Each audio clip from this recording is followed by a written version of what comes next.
Hablar a estas alturas del archiconocido caso de las caras de Belmez sería casi redundante. Estoy convencido de que muchos de vosotros, si no todos, lo conocéis o habéis oído hablar de él en alguna ocasión. 23 de agosto de 1971, en el fogón de un humilde hogar de la población de Belmez de la Moraleda, en la provincia de Jaén, se aparece lo que a todas luces parece un rostro sobre el cemento, un rostro que desde luego convulsionó, golpeó muy fuerte los pilares de nuestro país en aquel momento. Un fenómeno que hasta la fecha sigue sin una explicación convincente. Hay muchas hipótesis, muchas teorías, algunas apuntan al fraude, otras no, pero lo cierto es que a estas alturas, insisto, nada está claro. Lo que sí está claro es que durante muchísimo tiempo muchos periodistas, muchos investigadores han hablado de Belmez como un fenómeno único, un fenómeno de teleplastias, es decir, estos rostros, estas figuras que aparecen misteriosamente y sin explicación aparente pues en diferentes superficies. Parece que solo tenía el ejemplo de Belmez, pero no es así.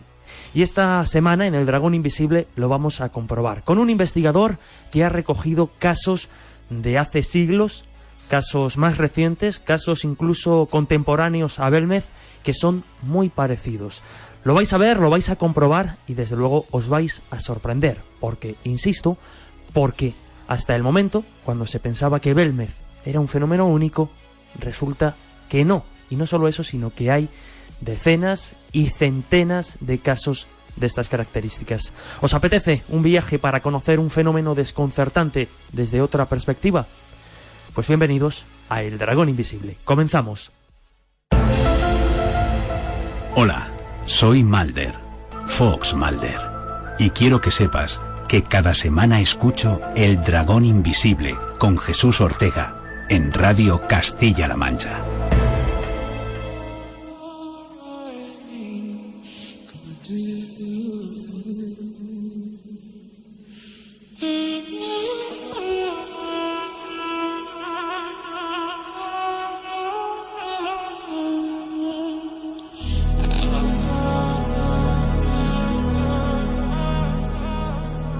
Y como adelantábamos, esta semana en El Dragón Invisible hablamos de un fenómeno hasta cierto punto poco conocido.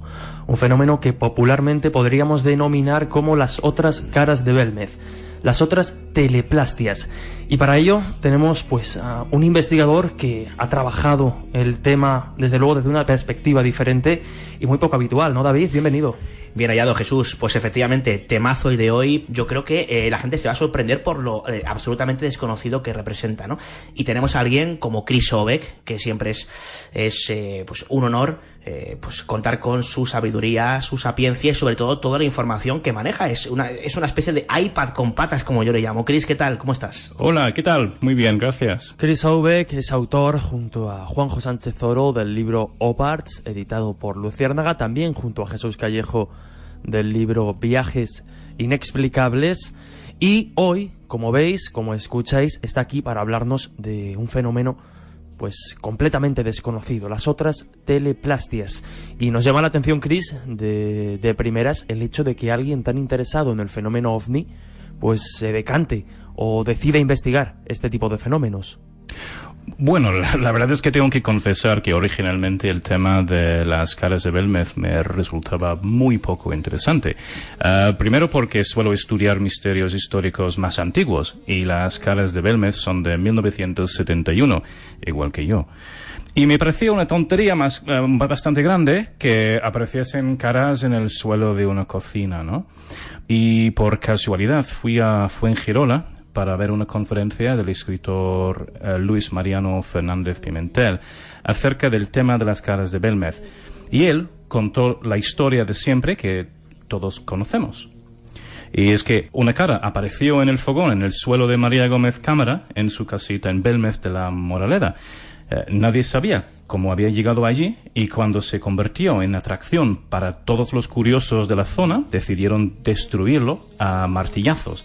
Pero luego apareció de nuevo y llegó el alcalde y organizó una investigación del subsuelo durante la cual de nuevo se destruyó, pero volvió una tercera vez.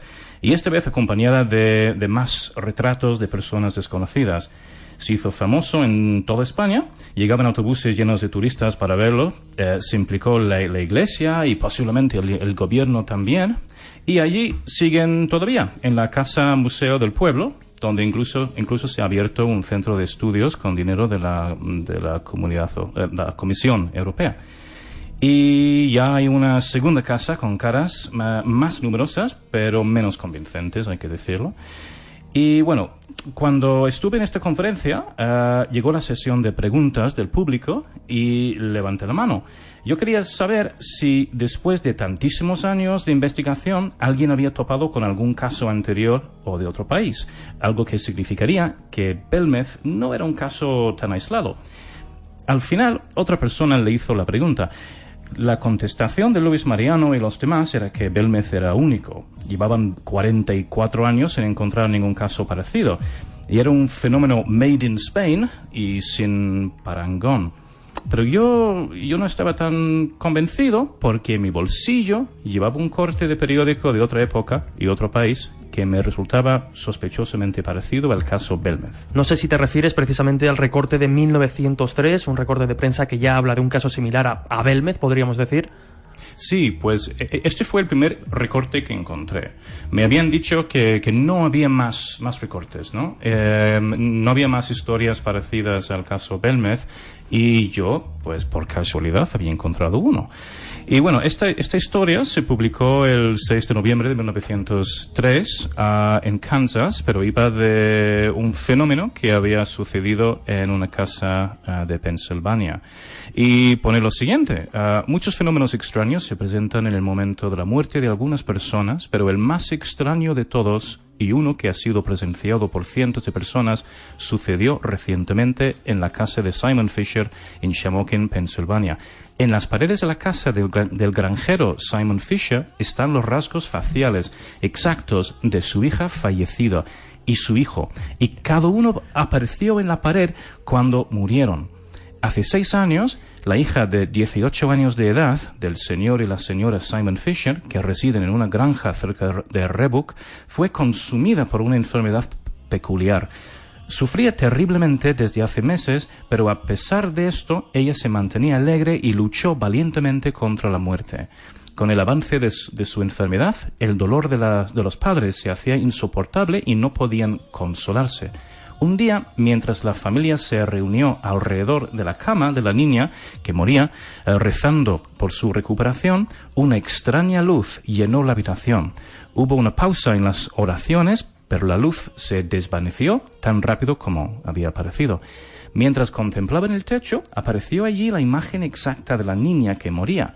Se asustaron los padres, esperando encontrar que la chica había muerto, pero aún estaba viva. Al día siguiente de su muerte, la cara aún permanecía en la pared.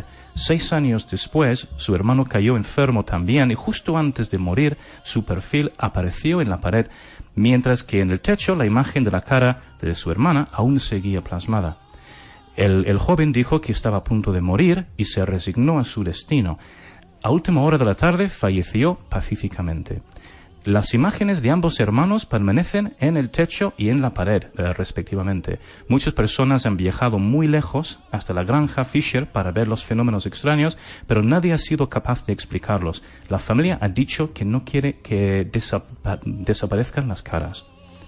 Bueno, un fenómeno realmente curioso porque nos tenemos que retrotraer a primeros del siglo XX, pero para que la gente no se nos pierda, estamos hablando de las otras caras de Belmez, ¿no? Año 1971 aparecen esas primeras caras, como antes citabas, y lo que quizá mucha gente no sepa, Chris, es que inicialmente aquello cuando aparece en agosto de 71 y en los meses posteriores, cuando la gente del pueblo e incluso gente de otras provincias de Andalucía empiezan a acercarse, inicialmente no se creía en la posibilidad paranormal del asunto, sino que pues a priori, en un principio, esos fenómenos tenían un cariz total y absolutamente religioso, ¿no? Claro, porque es que Belmez es un pueblo muy pequeño con tradiciones muy arraigadas. Y una de las tradiciones que data solo desde 1967 va del Señor de la Vida, que es un cuadro que se encuentra en la iglesia del pueblo. Y hay 2 fiestas anuales relacionadas con el cuadro, una en mayo y otra en agosto. Y es que el domingo por la mañana los hermanos cofrades del Señor de la Vida, acompañados de la banda municipal de Nuestra Señora de la Paz, se concentran en la plaza de la iglesia para iniciar la romería de 3 kilómetros hasta la pedanía. Los propios hermanos llevan el cuadro del Señor de la Vida en los hombros. A mitad del camino se hace la representación del auto sacramental de moros y cristianos con la aparición de los moros, que se hacen con el cuadro del patrón y lo llevan hasta la ermita de Belmez. Luego se recupera tras una dura batalla en el castillo de Belmez y lo elevan a patrón ante la presencia del rey cristiano. Entonces, estas 2 fiestas son bastante importantes porque van de una imagen de Cristo, de la cara de Cristo, un cuadro muy importante. Y de hecho, la fecha del hallazgo de la primera cara de Belmez fue el día posterior al último día de esta celebración. Y esto es algo que no se menciona demasiado, pero muchos investigadores han llegado a la misma conclusión que yo, que originalmente esta cara estaba relacionada más bien con un milagro religioso. Y tengo que decir también que es muy curioso, cuando yo fui a Belmez con unos amigos, nos saludó una anciana en la calle que sonrió y preguntó si habíamos venido a ver las caras. Dijimos que sí. Ella nos dijo que era una sobrina de María Gómez y que nunca olvidaría cómo había empezado todo eso en el verano de 1971. Y, entre otras cosas, nos contó que un día, aquel año, se encontraba en un balneario con sus amigas y luego fueron juntos a ver el rostro en la casa y después fueron a la iglesia. Y una de las amigas pasó toda la misa mirando hacia arriba la pintura de Cristo, susurrando y bastante sorprendida porque decía, pero esto no puede ser. Esta cara que estoy viendo aquí en la iglesia es exactamente la misma que he visto en el suelo de la cocina. Y entonces esta señora, la sobrina de María Gómez, pues nos dijo que ella no sentía la misma sorpresa porque ella estaba tan acostumbrada a ver la cara del Señor en ambos sitios. Para ir centrando un poco, ¿cómo podríamos definir teleplastia como tal? Este fenómeno, no sé si paranormal o religioso en función de lo que estamos viendo. Pues la palabra teleplastia es bastante más antigua que lo que se imagina, porque realmente es del siglo XIX. Se inventó primero en inglés, como un fenómeno teleplastic. Y se inventó simplemente para expresar la idea de que un medium, a través de su ectoplasma, pues podía tener un efecto sobre el mundo real, el mundo que le rodeaba. Entonces se había puesto muy de moda hacia mediados del siglo XIX la idea de hacer pues pinturas canalizando espíritus y utilizando pues una especie de sustancia invisible o ectoplasma que les salían desde el cuerpo. Hay muchas fotos de ectoplasma que se ven en internet, se ven como se parecen muchas veces a tejidos o incluso a un Kleenex muy largo o papel higiénico que les sale por la boca o por la nariz. Y realmente en general eran tejidos o era una especie de papel higiénico, porque son fotos bastante falsas, ¿no? Eso sí se conoce.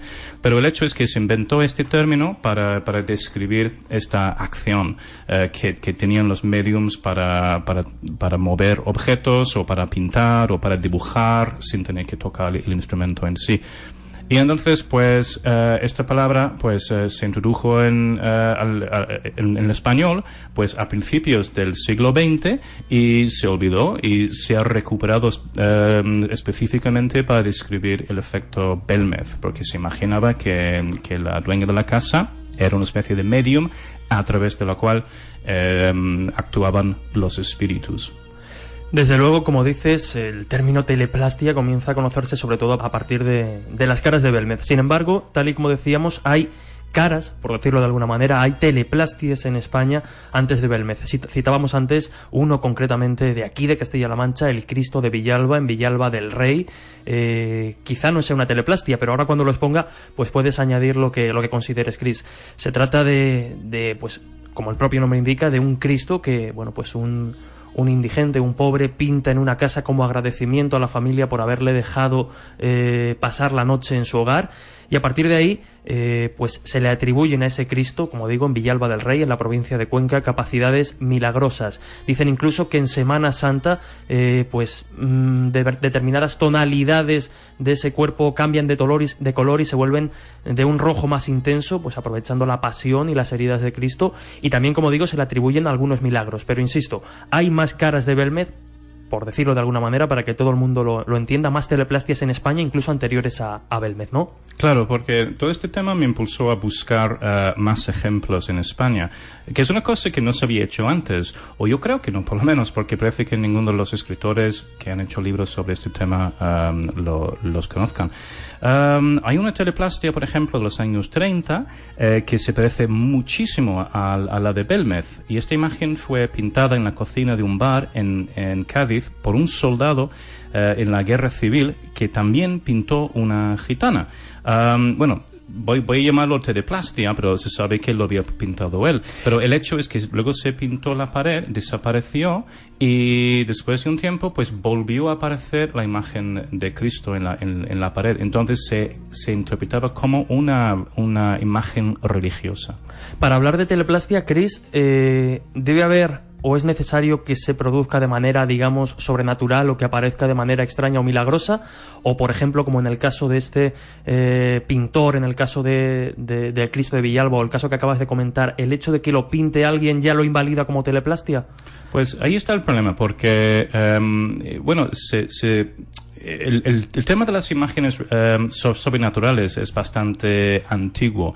El hecho es que en tiempos antiguos y medievales también se entendían que ciertas pinturas eran milagrosas, y incluso hechas por Dios, incluso si el pintor ya se conocía, solo porque esa pintura pues era capaz de hacer un milagro, o porque un ángel había ayudado al pintor a pintarlo. Entonces, lo que pasa con la palabra teleplastia es que es un poco inútil para describir la mayoría de los casos que se entienden como teleplastias, porque hoy en día no creemos en mediums y ectoplasmas especialmente. Es algo muy del pasado.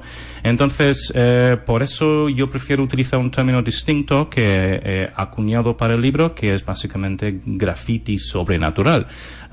Sencillamente porque eso incluye también imágenes, escritura y todo tipo de formas que pueden aparecer en las paredes, o en el techo, o en el suelo. Entonces, pues sí, tienen que ocurrir de forma sobrenatural, sin la ayuda de nadie, o tiene que haber alguna dimensión sobrenatural. Sí, como en el caso de cuando desaparece o la quitan, pero vuelve a aparecer, ¿no? Exacto, sí. Y en la historia del cristianismo ha habido muchísimas pinturas que se sabe perfectamente quién lo había pintado, pero como vuelven a aparecer después de siglos, o se mueven un poquito, o vuelven un poco diferente, pues entran en esta clasificación de pinturas divinas. Es curioso, porque es que el tema de la palabra teleplastia solamente utilizada, solamente se utilizaba para hablar de las caras de Belmez. Efectivamente, es lo que lo pone en la palestra informativa, ¿no? Claro, ese es el problema, ¿no? Bueno, independientemente de si Belmez era o no un señor de la vida, una santa faz de Jaén, o una suerte de fenómeno extraño, lo que quizá mucha gente no sepa es que esto tiene su propia prehistoria, y no hablamos precisamente de los años previos a Belmez, sino que habría que irse muchísimo más atrás, ¿no, Chris? Sí, pues podemos hablar del tiempo cristiano, cuando en el siglo III después de Cristo, ya se creía que un subconjunto de las pinturas veneradas por los cristianos ortodoxos orientales eran de origen sobrenatural. Y estos se llamaban Akeropoieta.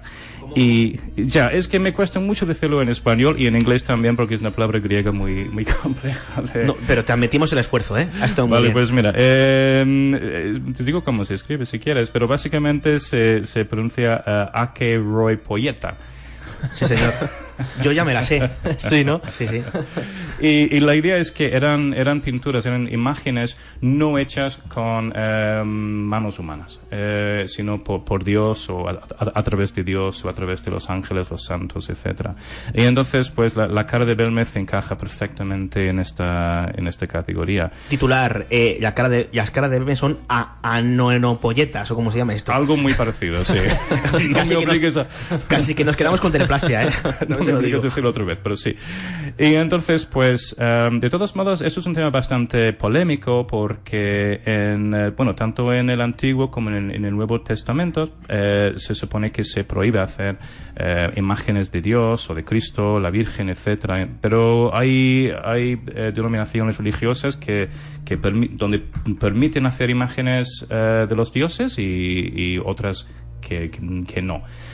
En el caso del catolicismo, por ejemplo, aquí tenemos reliquias y también tenemos arqueropolletas. Por lo tanto, es algo que... Me encanta esto.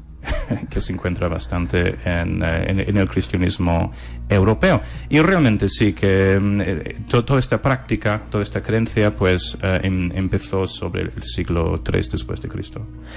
Es curioso porque también volvemos a referirnos a Belmez. Una de las características también principales del fenómeno Belmez, sobre todo a nivel sociológico, es la cantidad de personas, las miles y miles de personas que acudieron a este pequeño pueblo de la provincia de Jaén a ver este fenómeno extraordinario. Pero es algo que se repite también en estos casos anteriores a Belmez, ¿no? Las miles y miles de visitas que en algunos casos concretos acuden a ver este tipo de teleplastias. Se hablaba de 10.000 personas visitando un pueblo de 2.000 habitantes en algunos un pueblo fines pequeñito, de semana, claro. Efectivamente. O sea, que se imagine el oyente, ¿no? Pues un pueblo muy pequeñito, lleno, completamente lleno de personas para ver este fenómeno. Y como digo, esto es algo que pasa también en los otros casos. Sí, claro, y es algo que me sorprendió también cuando empecé a investigar el tema, porque se dice que en Belmez, pues, la casa podía recibir hasta 5.000 turistas en un solo fin de semana. Y eso parece bastante impresionante, pero no es tan extraño realmente, porque en todos los casos de teleplastias o graffiti sobrenatural que he encontrado hasta la fecha, y te puedo decir ahora mismo que son como 400 casos hasta ahora. Ahora mismo tienes recogidos alrededor de 400 casos. 400 casos. Y eso que sí. Decían que era un fenómeno único, ¿no? Exactamente. Y todos son anotopeyas de esto también, ¿no? Exacto, sí, exacto. Y imagínate, después de 44 años de investigación o más, pues no se habían recogido casos parecidos en ninguna parte del mundo. Imagínate mi sorpresa cuando empecé a encontrar otros casos. Y no solo eso, sino que también habían atraído a miles de personas, exactamente igual que en el caso de Belmez. Por ejemplo, en 1931, literalmente miles de personas viajaron al lado suroeste de Chicago. Estamos hablando de Chicago, no un pueblo perdido por ahí en África o en España, Italia, Inglaterra, sino en la ciudad de Chicago, para ver la misteriosa silueta de una mujer y un niño en la pared. En abril de 1948, en México, pues se descubrió el contorno de la Virgen debajo de la corteza de un árbol, y como resultado, pues literalmente miles de mexicanos hicieron la peregrinación hasta el árbol y la policía lo tuvo que acordonar. Y en fechas mucho más recientes también, por ejemplo, en abril de 2005, cuando una gran mancha amarilla y blanca que tiene forma de la Virgen apareció debajo de la autopista Kennedy de Chicago, empezó a atraer a cientos y cientos y cientos de personas al día, y de nuevo la policía tuvo que poner barricadas. Y así encontramos historias, pues no sé, hay un sinfín de historias así. Por ejemplo, la policía también tuvo que intervenir en 1909 cuando la cara de un sastre fallecido apareció en una ventana en Carolina del Sur. ¡Ostras! Y también eran como 500 personas al día o una cosa Chris, así. permíteme una pregunta. La peregrinación, por decirlo de alguna manera, a contemplar estos fenómenos, ¿se produce normalmente por curiosidad, por creencia en algún tipo de milagro que le vaya a conceder esa imagen? Tú que has catalogado tantos casos, ¿cuál podrías decir que es la principal motivación de acudir a ver este tipo de fenómenos? Para mí es muy parecido por ejemplo, cuando aparecen círculos en las cosechas inglesas, también van muchísimos turistas, pero miles y miles, y van en autobuses y van en coches se van andando y en bicicleta y a caballo también. Y la mayoría de la gente que va a campos ingleses, pues no van pensando que van a encontrar pruebas de extraterrestres, sino que van a encontrar una especie de graffiti sobrenatural. Y por eso lo llamo así también, porque también incluyo en esa categoría círculos en la cosecha, pero no incluyo eso entre los 400 casos que he encontrado. Yo creo que la mayoría de la gente va porque tienen cierta curiosidad. Algunos quieren encontrar una prueba de que sus vidas mundanas pues no son tan simples como parecen, y quieren ver alguna prueba de que exista vida más allá. Van en busca de lo extraordinario, pero me ha sorprendido, y imagino que David también. ¿Incluirías los círculos de las cosechas, y este daría para otro programa, dentro de estos grafitis sobrenaturales? Bueno, dentro de la categoría graffiti sobrenatural incluyo muchas cosas. El libro que estoy haciendo ahora mismo solo va de caras y teleplastias en el sentido que ya conocemos, ¿no? Pero cuando hago un estudio más amplio, pues sí incluyo cosas más grandes, por ejemplo, jeroglíficos que aparecen en lugares extraños o no sé, de vez en cuando he encontrado historias sobre el perfil de un hombre que ha aparecido en una colina y se mueve y cosas así. Normalmente yo incluyo en la categoría de graffiti sobrenatural una especie de prueba física de que algo haya estado en ese sitio y ha creado algo más bien artístico, no huellas de ovnis, sino algo más bien artístico. Pero bueno, ya te digo, los 400 casos que he encontrado de teleplastias hasta ahora se parecen bastante al caso de Belmez. Chris, de estos grafitis sobrenaturales o de ininteligible palabra antes que nos has comentado, ¿solamente estamos hablando de caras, de rostros presuntamente humanos o similares, o nos encontramos con otro tipo de, digamos que, grafitis sobrenaturales, como decías antes? Un segundo, David. Los crop circles, para los oyentes que no lo identifican, son estos círculos del maíz, estos círculos de las cosechas que aparecen en determinados campos. Y perdona, Chris, ya te dejo responder. Sí, estos círculos que aparecen y desaparecen de la misma manera que las caras aparecen y desaparecen, y se supone que se han hecho con el dedo de Dios muchas veces, ¿sabes? Bueno, que sí, hay grafitis sobrenatural de todo tipo, y esto incluye representaciones de presidentes, el arca de Noé, jefes tribales, comida, animales salvajes, lugares, edificios. Es muy curioso. Si escoges al azar una década de noticias y rumores locales, encontrarías caras extrañas en ventanas, huellas de manos sobre libros chamuscados, retratos que se forman en lápidas, mensajes escritos en espejos que aparecen y desaparecen, o incluso huellas de zapatos en el techo de una casa. Puertas y pisos han sido inexplicablemente adornados con herraduras, corazones, cruces y jeroglíficos y ojos y formas así. Por ejemplo, en 1928 cientos de personas fueron a ver la cara de Santa Teresa, que había aparecido en una masa de gelatina, según el New York Times. Bueno, en el caso de la gelatina, por ejemplo, yo lo veo más bien una especie de pareidolia, ¿no? Pero yo busco casos más interesantes. Bueno, de hecho, Chris, mucha gente se estará preguntando, ¿teleplastia tiene que ser en una pared? O puede ser en un jamón, para que nos entendamos. Claro, o en las tostadas, ¿no? Que tanto aparece la cara de la Virgen en una tostada. La cara de la Virgen aparece en casi todos sitios, menos en los sitios más insospechados. No puede aparecer precisamente en un altar, ¿no? Pero sería curioso saber si dentro de esa definición de teleplastia también nos encontramos con... porque claro, se está hablando aquí un poco de todo, y quizá haya quien ande un poco perdido a ese respecto. Es decir, bueno, yo pensaba que esto de las teleplastias ocurría en un fragmento, por ejemplo, de cemento, de suelo o de pared, pero no en otro tipo de un espejo, una ventana o una tostada. Y no solo eso, sino porque también nos estamos refiriendo todo el rato a caras. A lo mejor no tienen por qué ser caras concretamente. Pues mira, estos son todos temas muy interesantes y los voy a explorar en el libro que estoy haciendo ahora mismo.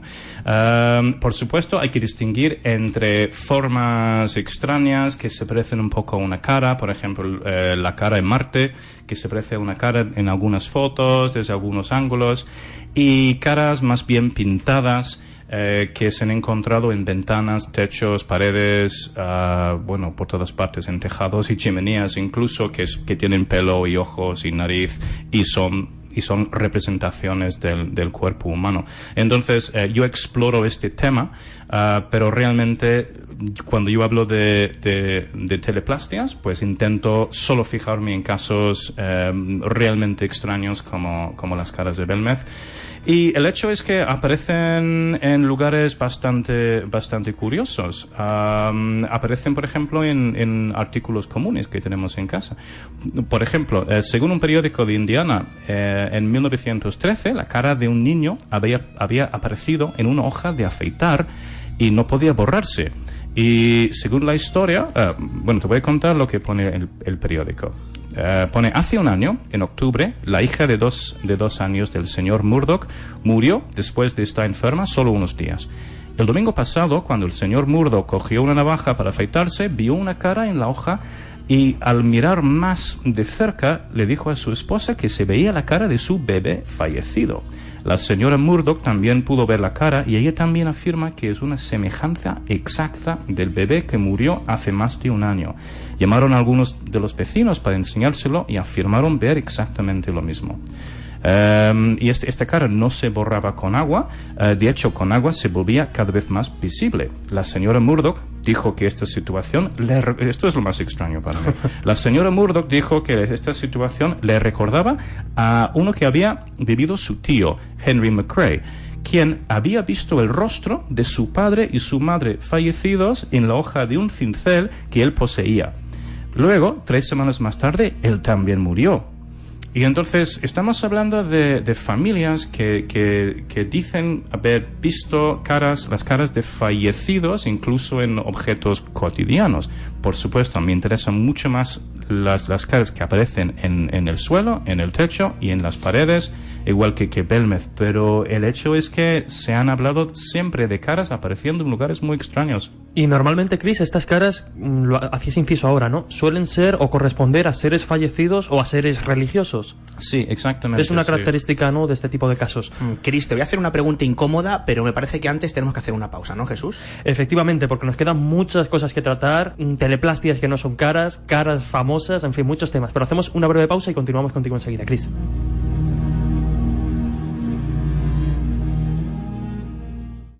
Vive el misterio de forma diferente. En CMM Radio, El Dragón Invisible, con Jesús Ortega.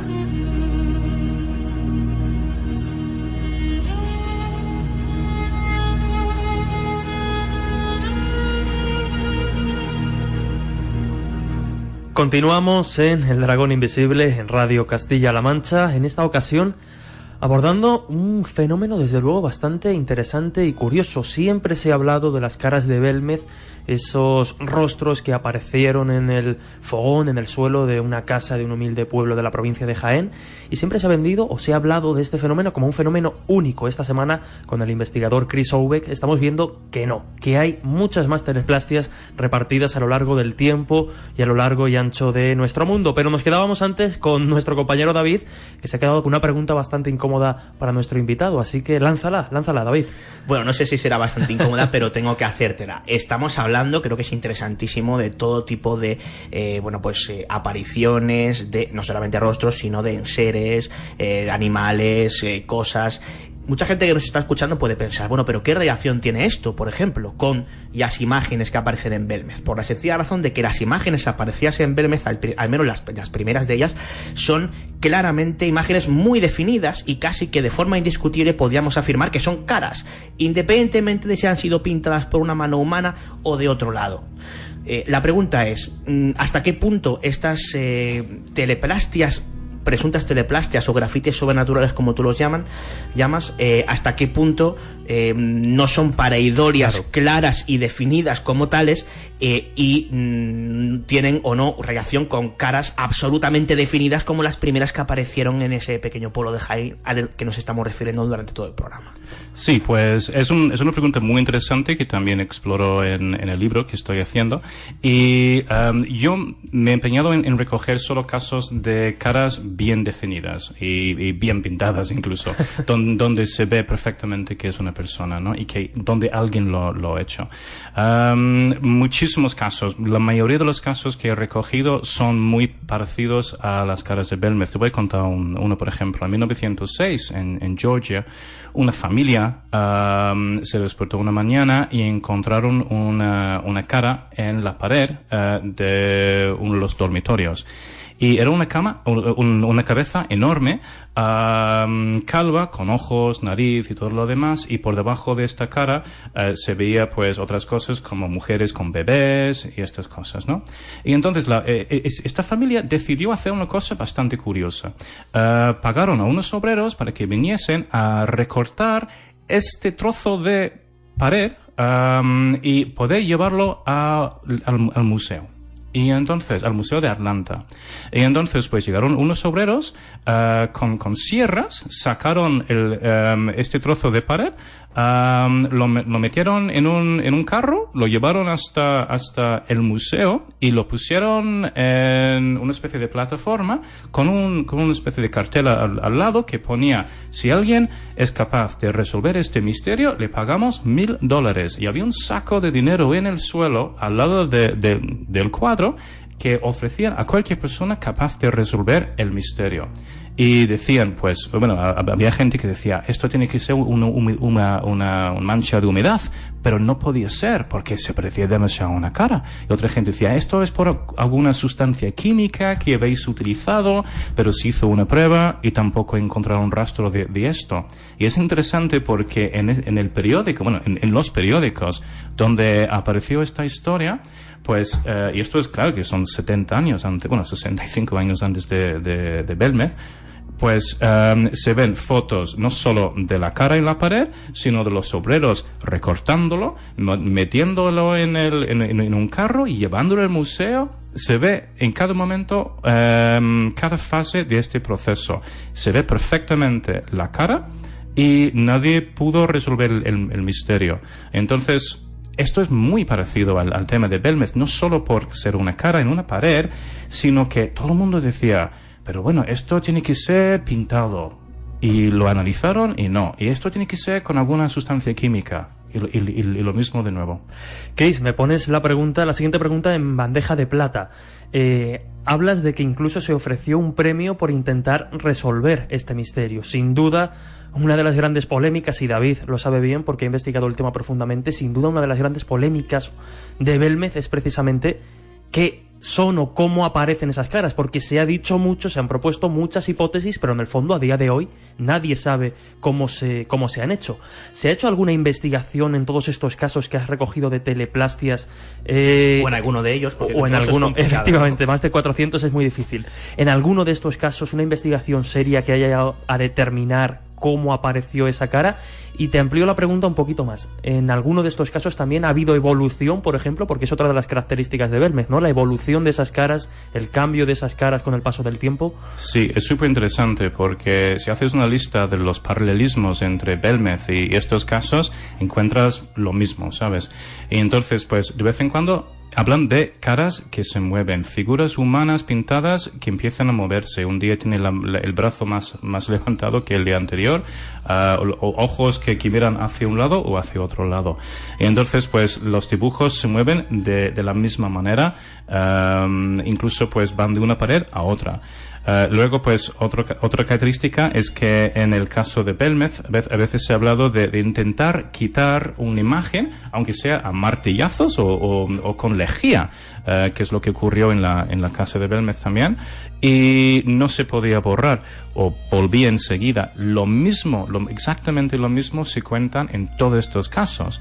Es interesante, por ejemplo, este hecho, porque, bueno, tenemos la historia de la señora Shelley de Cincinnati, que se había comprado un pañuelo blanco de algodón en 1868.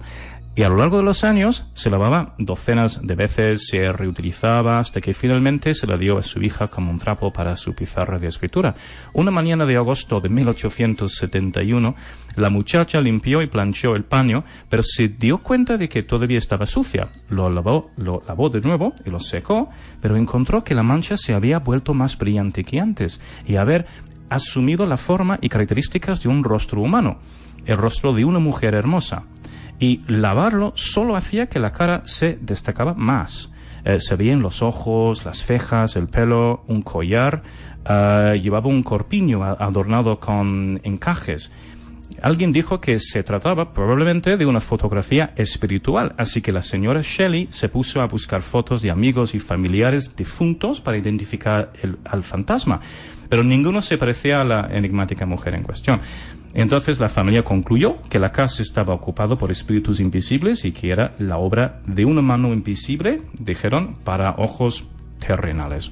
Una cosa así. Así que estaba limpiando este dibujo y se volvía cada vez más clara. Lo mismo se encuentra también en el caso de Belmez y se encuentra en muchísimos casos de este tipo. Y también atrajo muchísimas visitas a la casa, todos querían verlo.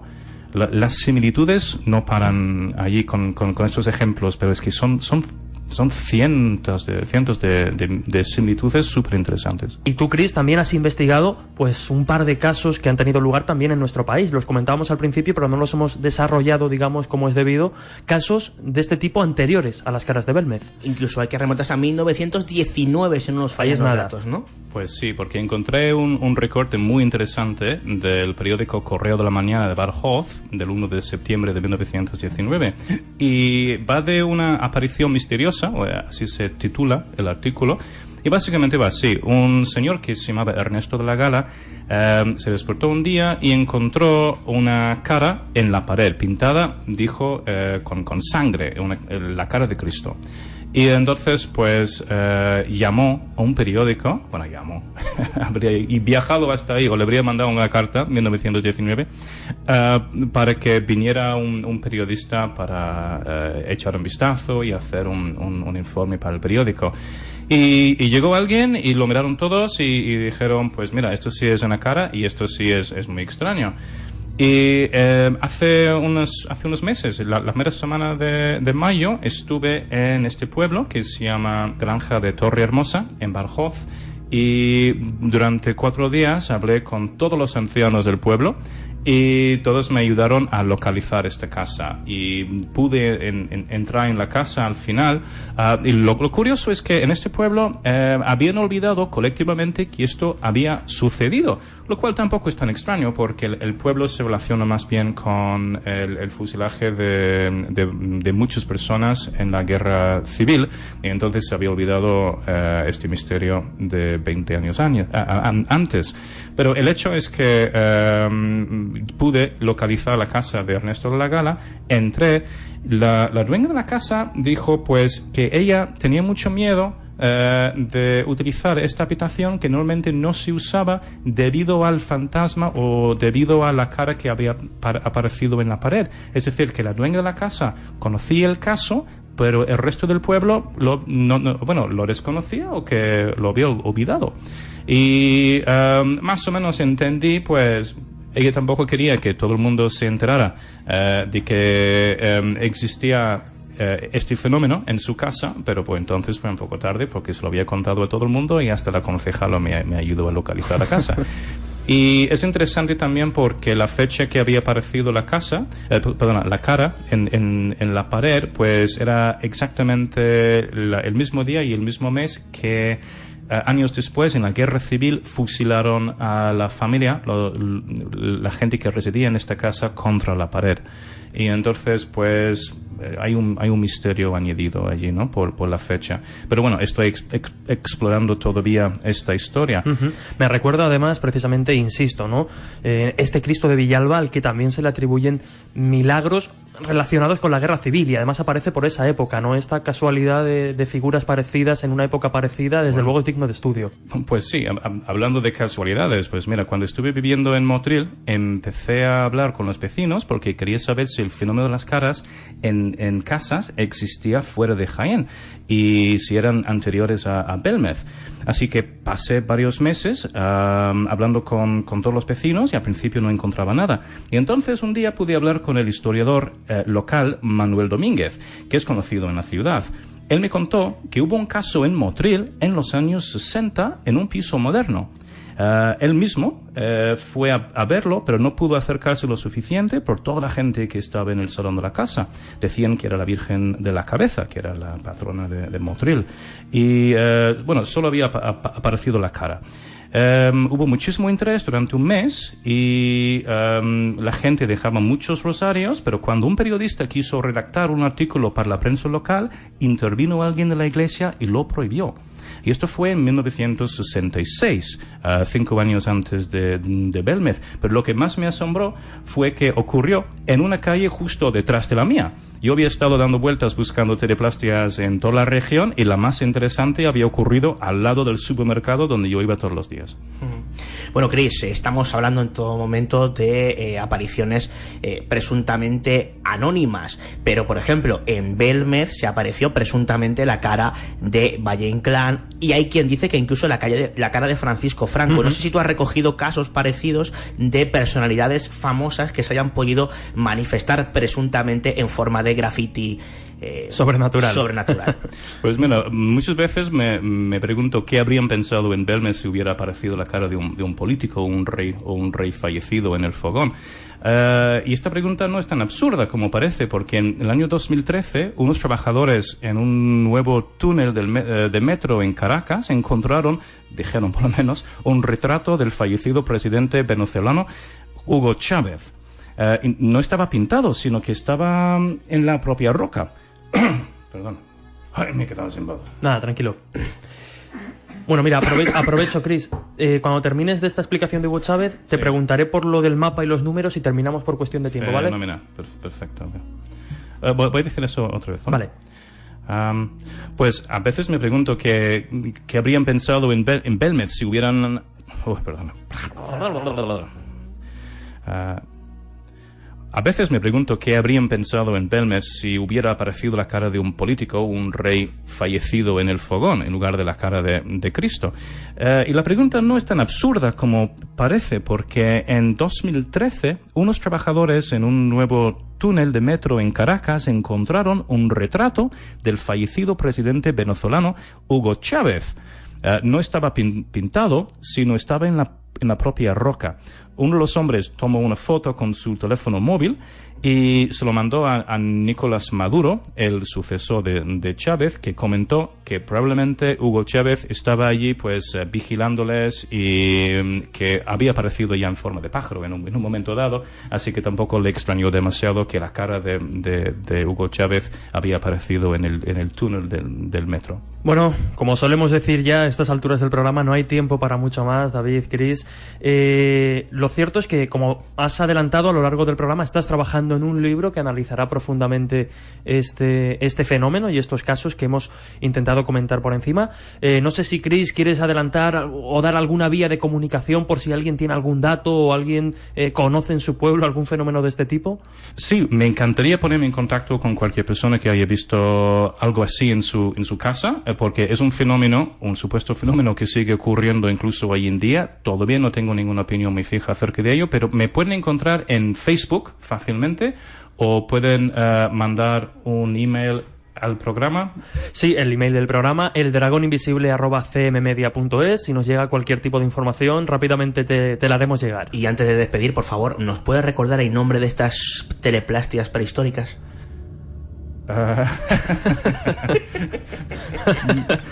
Me estás obligando a leerlo. Es un nombre complicado, hay que buscarlo, pero nos queremos quedar con ese detalle. Sí. Eso creo que se llama Arqueatomapuñetas o algo así. No me acuerdo muy bien. Ahora ahí te he visto. Ahí sí que lo dejamos. Pues, Chris, como siempre, muchísimas gracias por acompañarnos, muchísimas gracias por abordar un fenómeno tan interesante y que se creía único y por desvelar a los oyentes del Dragón Invisible pues estos curiosos datos. Muchísimas gracias a los dos. Hasta luego. El Dragón Invisible te invita a un evento radiofónico único que no te puedes perder. Le ha llamado el Señor del Planeta. El próximo 5 de marzo, a las 7 de la tarde, programa en directo abierto al público desde la taberna James Joyce, el lugar que dio cobijo a las míticas tertulias de la Ballena Alegre. El hombre del espacio. Cuna del contactismo extraterrestre español. Apunta, taberna James Joyce, calle Alcalá 59, Madrid. a partir de las 7 de la tarde. Las falsedades que hay en humo. ¿Te lo vas a perder?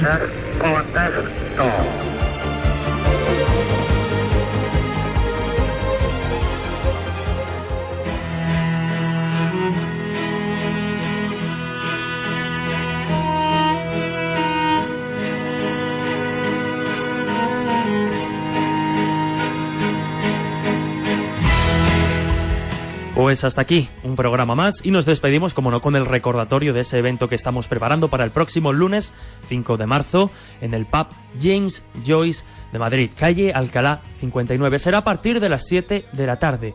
Y como ya sabéis, como ya escuchabais en esa magnífica cuña, el programa se hará desde el pub, desde el lugar que dio cobijo a las míticas tertulias de la Ballena Alegre. Y bueno, David, ¿qué te ha parecido este programa? Perdón, Jesús, es que me has pillado distraído buscando caras en el estudio de Dragón Invisible, porque en cualquier cosa, en este micrófono hay algo extraño, Jesús, y de hecho en esta mesa de mezclas también estoy con el plástico perdido. A ver qué cara se nos aparece a nosotros por aquí.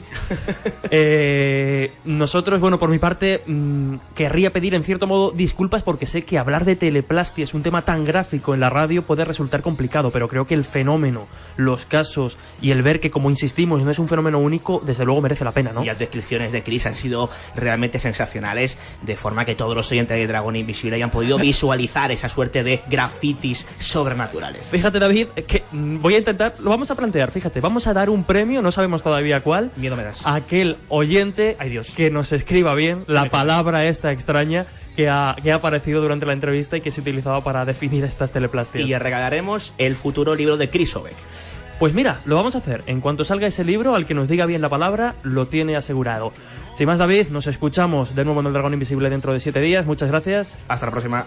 Y vosotros, ya sabéis, tenéis disponibles las diferentes vías de comunicación. El Twitter, @dragón_cmm, la página oficial de Facebook, El Dragón Invisible, y como no, el mail, eldragoninvisible@cmmedia.es. Recordad, si conocéis algún caso de este tipo, pues estaremos encantados de conocerlo para pasárselo también a nuestro compañero Chris Obeck y que lo investigue. Hemos mencionado el caso de Villalba del Rey. Quien quiera acercarse a ver el Cristo no suele ser difícil, una curiosidad, ¿no?, de la región. Y sin más, pues como siempre, con el deseo de que hayáis aprendido y que hayáis disfrutado, nos escuchamos aquí en Radio Castilla-La Mancha, en el Dragón Invisible, dentro de 7 días. Un fuerte abrazo.